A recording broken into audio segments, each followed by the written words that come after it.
বিসমিল্লাহির রহমানির রহিম। আসসালামু আলাইকুম। বট অনেকের কাছেই প্রিয়, তেমনি আমার কাছে অনেক প্রিয়। আর এবার কোরবানির পর বটটা খাওয়াই হয়নি। আমি একদম অল্প একটু বট রেখেছিলাম, বাকিটা মানুষকে দিয়ে দিয়েছি। আর আমার এই প্রিয় বটটি আমি আজকে রান্না করব, আর আপনাদের কাছে করব শেয়ার। সেজন্য বটটাকে আমি প্রথমে সুন্দরভাবে ধুয়ে নিয়েছি, তারপর কেটেছি ছোট ছোট করে, তারপর আবার একটু হলুদ দিয়ে আবার আর এলাচি দারচিনি দিয়ে একটু সিদ্ধ করে নিয়েছি।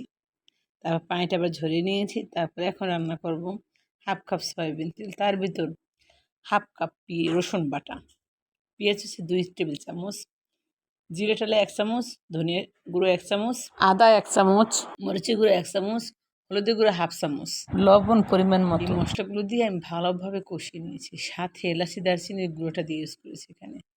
আর আস্ত এলাচি দারচিনি আমি ইউজ করেছি। আর বটে একটু এলাচি দারচিনি একটু বেশি দিবেন, খেতে ভালো লাগে আর স্মেলটাও আসলে খুব সুন্দর। যখন একদম ভালোভাবে কষানো হয়ে গেছে, সেদ্ধ হয়ে গেছে, তখন আমি একটু বাগার দেব। আর আমি এভাবেই বটটা সবসময় খাই। আমি এখানে রসুন আর পেঁয়াজ সাথে শুকনো মরিচ দিয়ে একটু বাগার দিয়ে নিয়েছি। আর অবশ্যই একবার হলো বাগার দিয়ে খেয়ে দেখবেন কেমন লাগে আপনার কাছে। আর এখনও যারা আমার ভিডিওতে ফলো, লাইক, সাবস্ক্রাইব কোনটি করেনি, প্লিজ ফলো, লাইক, সাবস্ক্রাইব।